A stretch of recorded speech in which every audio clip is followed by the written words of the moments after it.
Hey, everybody. Welcome to the Dallas Daily Show, coming at you from the Neighborhood Loans studio here in St. Louis, Missouri.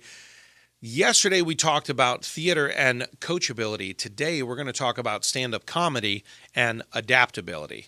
Let's get into the conversation.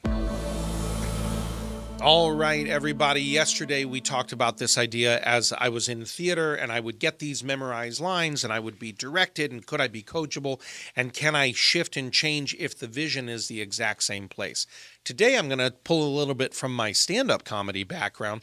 I used to do a lot of stand-up comedy in Los Angeles, especially worked at the Hollywood Improv, did the Comedy Store, did the Ha Ha Cafe, did a bunch. I mean, there's so many hole-in-the-wall places that I went to, nightclubs that I would perform at that were having just an open mic night where you would come and work out. Kind of the Hollywood Improv became my workout room where I would go and actually do some, let me try this out. Let me get 5 minutes. Let me do that. And I had a great time with it. I don't know, maybe one day, Taylor, maybe one day I'll record all of my material and just put it out on YouTube. I don't know. I got about 45 minutes, 50 minutes of material. I bet I could, let's get it out there. I don't know. We'll see. Well, it kind of depends. I still occasionally do stand-up corporate comedy for corporate events and fundraisers and things like that, but not on the road. Sorry, kids. Sorry. Not coming to a city near you for that. So in stand-up comedy, you would come up with this funny premise in your head, and you would then work out the material. You would go up on stage, you'd write the premise, you'd kind of come up with your attitude on the topic, you'd kind of think, all right, here's my angle on it, here's my thought on it, let me try it out, let me do a few act outs. Like, there was a whole structure to jokes. And if you're ever interested in learning that structure just as its own, I would recommend a very easy resource is The Comedy Bible by Judy Carter. Fun little book, quick little read. She's quippy in her writing style, but that kind of talks to you about the structure of the joke, the topic, the attitude, the premise, the act out, the twist, the extra, I'm giving away all the secrets here. Don't tell anybody. Those secrets are available on Amazon.com. So the idea was you'd get this idea and you'd write it in your notebook. At the time, I carried around a little paper notebook. Now I put comedy bits that come in my head. I put them in my phone. I just dictate a note, and it's usually that's about it. But then you go and you have to try it out on stage. And sometimes it works pretty well, but it's not quite right. There's been three jokes that I've written in a silo that the first time I tried them out, I got the pop that I wanted. And I was like, oh, that actually worked. All the rest have had to be tweaked. Now, even those I played with and I tweaked, and what if I moved this word to here? And comedians like Mark Norman, he's got this great thing on standup.live where he actually shows you how he evolved a joke over time from premise to actual getting it recorded and performing it. And he worked on this joke for a few months. It was really fun to watch him do that because we've all kind of felt that struggle. The idea here, though, is you have to remain adaptable, and you're looking to the audience for immediate feedback. So you try this premise, you try this joke. Is there anything there? Nothing's there. Tweak it. Try it again. They don't laugh. Okay, I still think there's something to this, but I need to retweak it. You try it again. Oh, I get a laugh. All right, now what if I move this word around? And so it kind of becomes a little bit like a shell game, an experiment of all the things you can do with words and with playing with those words and the phrasing. And maybe I'll try this metaphor instead of that metaphor. Maybe I'll twist it this way. There's just all this stuff. Maybe I'll do a little bit of an act out here because the physicality helps punch it up. You have to remain adaptable, though, to the feedback that you're getting, all right? Let's go back to yesterday's episode. When you're in relationship with people, you have to be coachable and trainable. Yes, you've been given a role of your particular role at your work, or your role as a father or a mother, a parent, a role as a caretaker, a role as a sibling, a role there's all these roles and spouse that we sit in, right?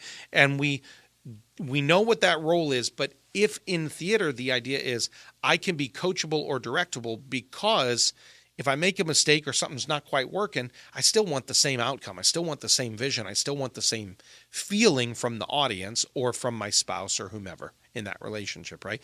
Instead of butting heads or being nose to nose, we're standing side by side looking toward the same future vision that we both have. That was the idea with yesterday's. Today, the idea is you are going to be in environments where you're working out the new version of you, the future you, who you're becoming. We talked a little bit about this on a MindSHIFT call a couple of weeks ago, that you have to beta test the new version of you. I had to demo out and beta test my material. If it didn't work or I didn't get the response I wanted, I was like, that's not quite right. Let me tweak it. We do the same thing with the future version of us. We're like, hey, I'm going to try out the person I see and feel and want to become. I'm going to try that out at work now. Maybe try not reacting, but responding. Maybe try not butting heads, but like goal alignment. We're going to try out this version, and we have to pay attention to the response that we're getting from other people, quote unquote, the audience. Are they laughing? Right? As you try the material, are they responding well? Like, oh man, that was a really great meeting. I love what you're doing there, Joe. I love what you're doing there, Kate. Like, is that happening for you? Great. Then continue to tweak that and try it out. If you're not quite getting the response, maybe you need to overhaul the premise of who you want to become. But we're always thinking of the same, in the same way we do theater, we have a vision of what we want it to look like at the end and how we want it to impact people. It's the same thing with comedy. I have a vision of what the feeling and the response I want to get and the impact I want to have. So now I'm going to try out new versions of me, new bits, new attempts, new takes. And here's the amazing thing. When it doesn't work, ever so briefly, people go, I bombed out there tonight. I totally died on stage, or I killed, like I did great. That's the thinking with comedy. But if it doesn't work, you simply go, that sucked. I need to try it this way. Let me try it that way. Let me try it that way. So we quickly just go, I acknowledge that didn't quite work. And then we get to work making it better, honing it. It's the same with the future you. You are honing a version of you. You're tweaking it. You're trying it. You're attempting. You got a premise of who you want to be. You got the attitude of who you want to be. You start to act out who you want to be. And if it's not quite right, you just do little rewrites or shifts around of who you want to be. You continue to pay attention to the response that you're getting on the new version of yourself, and you tweak it as necessary. That, my friends, is how you ultimately turn into this new version of you. Is you try it out, you tweak it, you attempt, you do takes, you go again. And when you bomb, when you die, you go, didn't work. What can I do a little differently next time? But you do it with non-judgment, and you do it with just in the same way a comedian does it. We figure out, is that working? Oh, that was an inspiration moment. Let me try it again. It's the same thing for you. Be so inspired by who you're becoming that you go, didn't quite work right. I'm going to try it again, because we get curious, we get creative, and then ultimately we get toward the future you want to be. That's all I got for you today, my friends. Go out there. You don't have to be funny, but go out there and try out the future version of you and have a championship day. Thanks for listening to my dad's podcast. For more tools, go to DallasDailyShow.com. Be sure to like, subscribe, and share. Thank you.